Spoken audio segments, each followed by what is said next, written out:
I'm Dr. Elizabeth Hobbs. I'm a mother of 4 teenagers and an emergency medicine consultant. What I am about to say is designed to help you cope with coronavirus infection at home. It's not intended to usurp or replace your own medical advice, as everybody has different needs. This video is intended for the general population who are otherwise well and who do not suffer from diabetes, heart disease, high blood pressure, immunosuppression and other chronic diseases. I cannot and will not be held responsible for anything that may arise in an individual's case, and if you're unsure of your symptoms, please use NHS 111 online or call 111.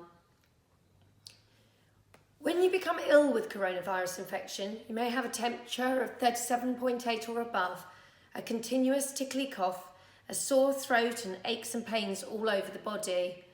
Some people may suffer a headache, a runny nose or diarrhea, and it's helpful to have a thermometer to measure the body temperature, as it may be difficult to measure a fever by guessing, looking at or touching someone, especially if you are tired or anxious. Now, 80% of people infected with coronavirus are expected to have a mild illness which can be dealt with by care at home. But approximately 20% of the population may attend hospital for treatment of shortness of breath and pneumonia.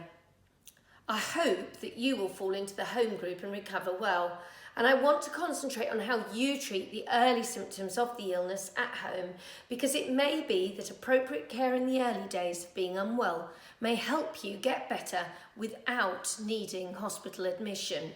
Now, inside the human body, coronavirus is working to a time frame. In approximately the first 4 days of being unwell, you'll suffer fever, a sore throat and a dry tickly cough. Many people need hospital admission after 4 to 6 days of fever because of shortness of breath and pneumonia that often begins in the middle of the night when their airways are naturally at their narrowest. These people may recover with oxygen therapy and some will require intubation, but in most cases the illness is expected to last approximately 7 to 11 days. If you're admitted to hospital, it could last substantially longer, especially if you need ventilation. Now, this fever of 37.8 or above in adults should be treated with 1 gram or 2 tablets of paracetamol every 4 to 6 hours. The maximum dose of paracetamol is 4 grams or 8 tablets in 24 hours, and do not exceed this dose. Take paracetamol regularly until you're well, as shown by a temperature of 37.2 or below. The good news is that when the fever is decreasing in an adult who has no other health issues, it may mean you are getting better day by day. Keep going with the paracetamol, as the fever may last 7 days or so. Do not use medications such as ibuprofen and aspirin to treat the fever. These drugs may make you poorly, so do not be tempted to add them in. I know lots of households have these in the cupboard, but they must not be used to replace paracetamol. For children, follow the instructions on the paracetamol bottle, and it's helpful for medical staff if you already know your child's weight in kilograms before you attend hospital. Some mistakes patients make taking paracetamol when they have a fever is taking it intermittently rather than regularly, and then rushing around because for a time they feel better. This is a definite no for coronavirus, because in the early stages of your illness, it is busy multiplying inside you, and it stands to reason that if you stress your body by exerting yourself, for example, having a long run or even just a long day, the virus may get the upper hand.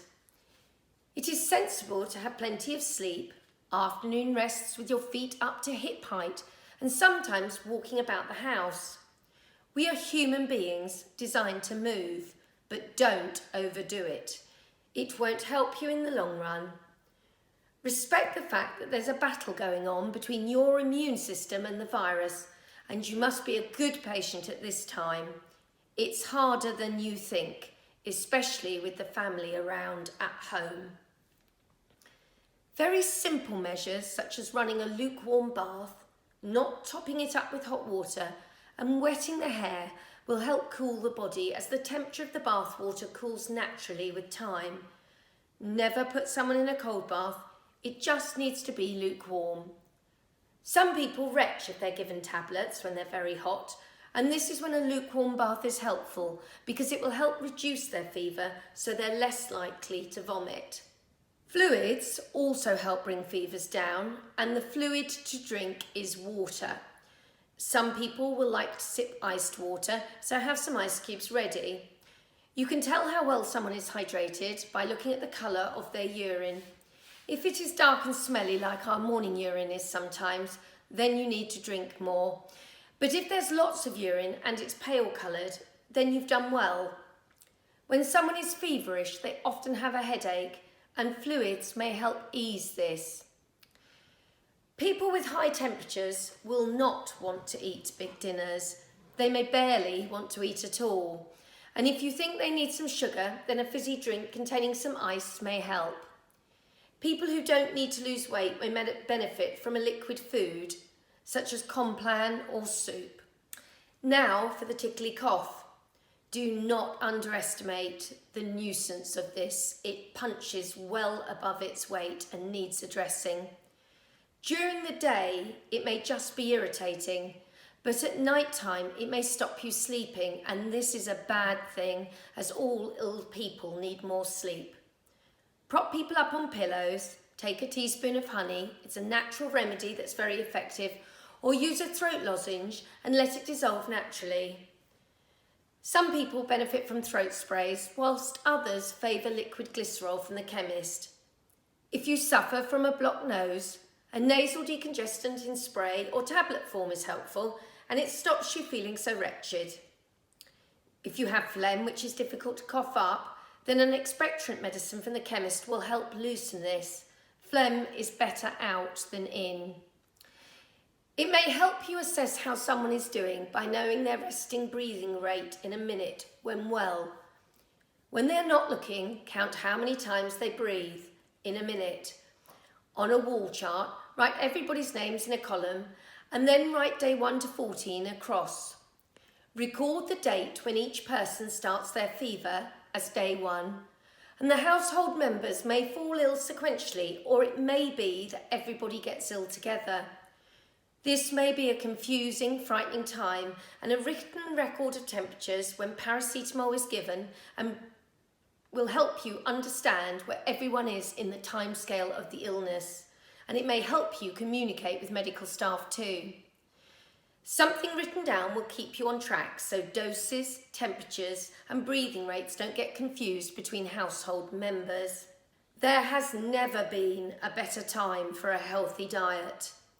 Eating lots of fresh fruit at home, which is a high vitamin C content, such as oranges, may have antiviral benefits.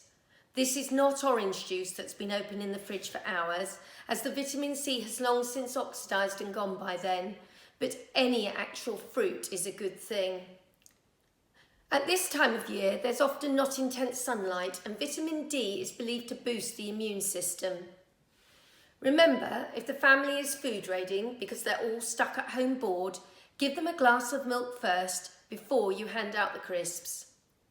Watch the amount of alcohol you drink. I'm sure the virus may see it as a weakness, and likewise, smoking is its friend, as both attack the lungs.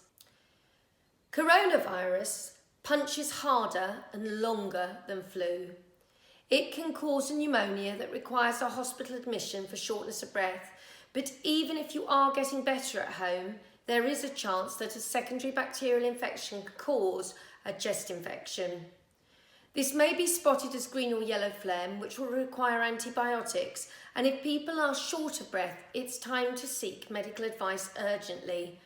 Don't wait until tomorrow. Take care of each other, treat the fever and the cough, encourage fluids and rest well. If you hear someone coughing at night, get up and help them. Bring them water, puff up their pillows, take their temperature and give them some paracetamol and other medicines. Don't just roll over and go back to sleep. If they're not coping or you're not coping and they're ill, use the NHS 111 online, call 111, or in a medical emergency, dial 999. Be kind to yourself and go gently into the recovery stage. Don't go straight into full activity. Walking in the fresh air, still 2 metres apart, as the Prime Minister has suggested, is surely a good thing to do. But not challenging runs or cycle rides. Be creative, enjoy the garden, don't stay still continuously, move as it is good for your mental health. If you have recovered, you should have immunity to the coronavirus, and this is what we are expecting for the majority of the population.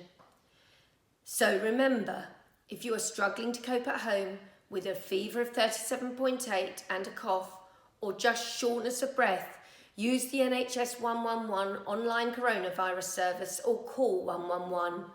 For a medical emergency, dial 999. I would like to thank relatives, friends and colleagues who've helped in the production of this video. Please take a moment to reflect upon the bullet points that follow. Thank you.